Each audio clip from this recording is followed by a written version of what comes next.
Hey guys, so I've managed to get away for an afternoon. It is 4:30 right now and the sun sets at about 7:15-ish. I do have one location I want to go to. It's kind of like a big viewpoint just southeast of Loch Ness. I actually went to it a few months back when I did my Productive Day in Scotland vlog. I want to go back there because I think there is a shot there for a sunset because it's huge, wide landscapes. I think we can get something really cool and interesting.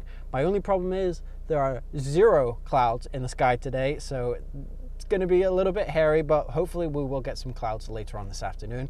So with that being said, I've got to drive for another hour and 30 minutes or so to get there, so wish me luck.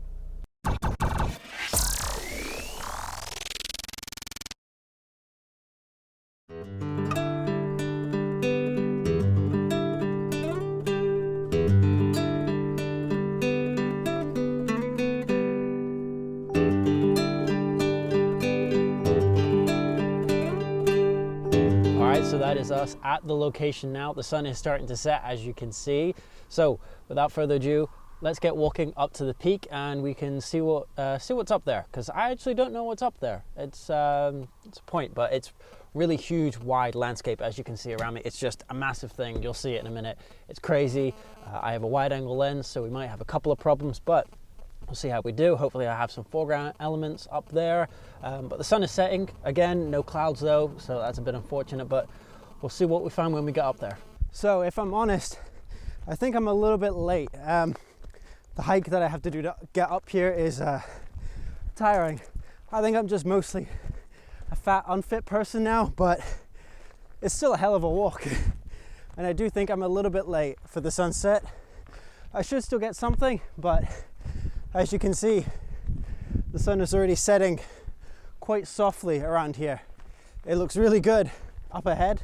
I can see some nice shadows being cast on the hills, but where the position of the sun will be, I don't know. As I said, I've never been here before, and if I had known this hike was here, let's just say I might not have done it just yet, but I'm here now, so let's keep walking. I'm near the top, so it shouldn't be too long now.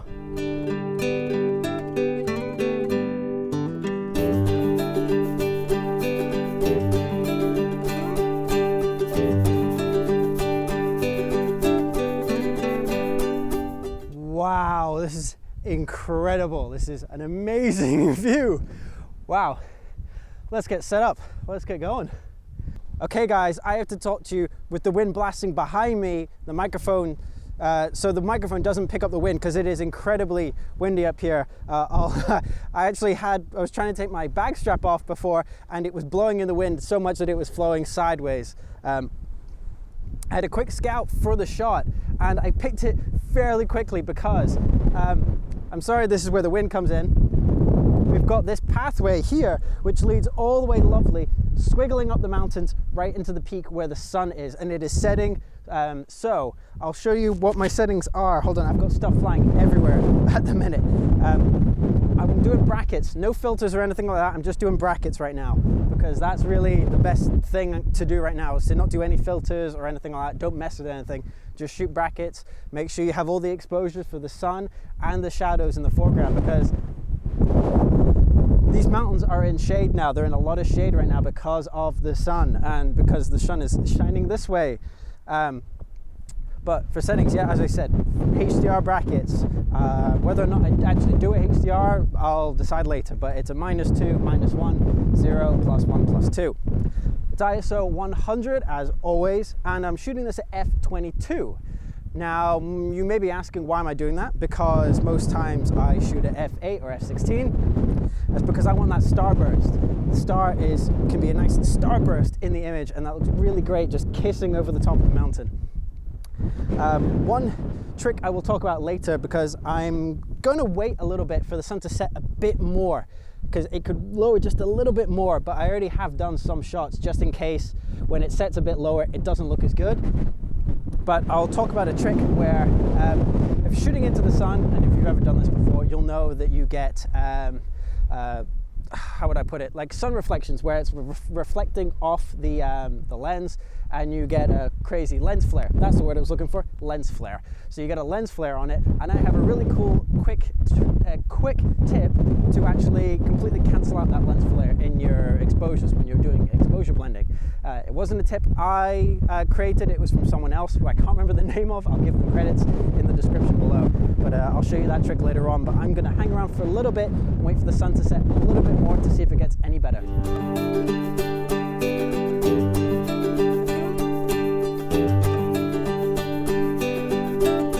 I'm having to work incredibly fast right now. Because of this wind, it is driving everything crazy, and the sun is just going below the edge of this mountain, and I want to make sure I get it, but I want to make sure that I'm still talking to you guys. So apologies if it is really windy right now, because believe me, it is cold and windy up here.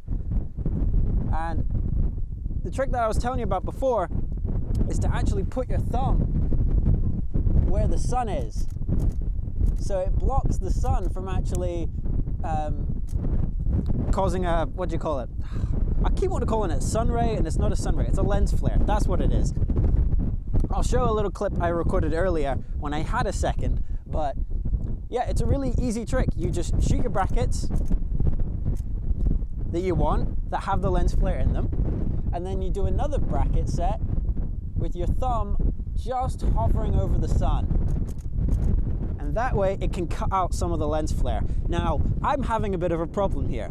Because it is so windy, it is blowing my arm around, and it's incredibly hard to keep still. You're trying to keep it over the sun, and it's a tiny little speck. So I'm struggling a little bit. So I'm shooting quite a few of the brighter brackets to kind of compensate for that, or when the wind dies down like this.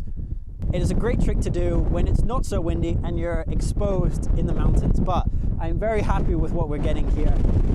I'm keeping my camera in the exact same position because I really like the framing of the path going up and in, but it is so windy, I'm getting really cold, so I'm going to get back to shooting so I can get out of here quick and sharp as soon as that sun goes behind the mountain. But I was about to say building. I don't know why I almost said building. Okay, that is me done. The sun is just set. It is just past setting.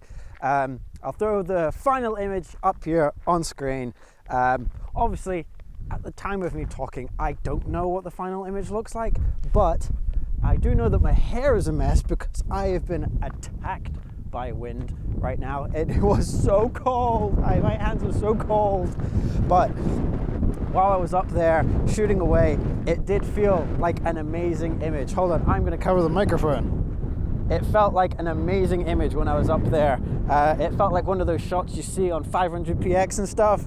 So I'm pretty happy with it. Obviously, I don't know what the final result looks like, but I'm glad that I've done both the normal HDR brackets and the one with me covering up the sun, or just covering up a little bit so it didn't get crazy lens flared everywhere. I still kind of want the starburst in the shot. I obviously want the starburst in the shot, but the lens flare that goes across the land, not so much. Don't really want that.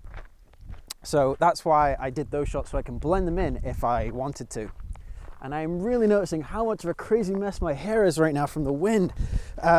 It was so cold up there, so I didn't film a whole lot past the other clips that you saw because I just didn't have enough time. I couldn't shoot and hold you guys and cover it at the same time and make sure it was all covered.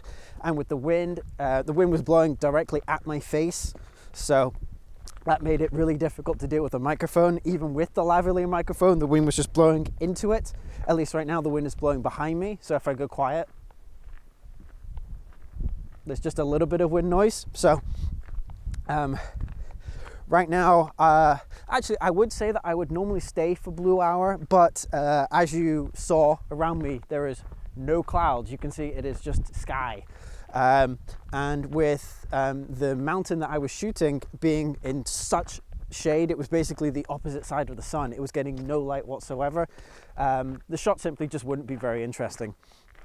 And with the light that the sun is still putting out, gives me enough time to walk back down to the car, because it's actually quite a long way away. I didn't realize how far I'd have to walk. So that being said, I've got to get going, because now it's an hour and 30-minute drive home from this place.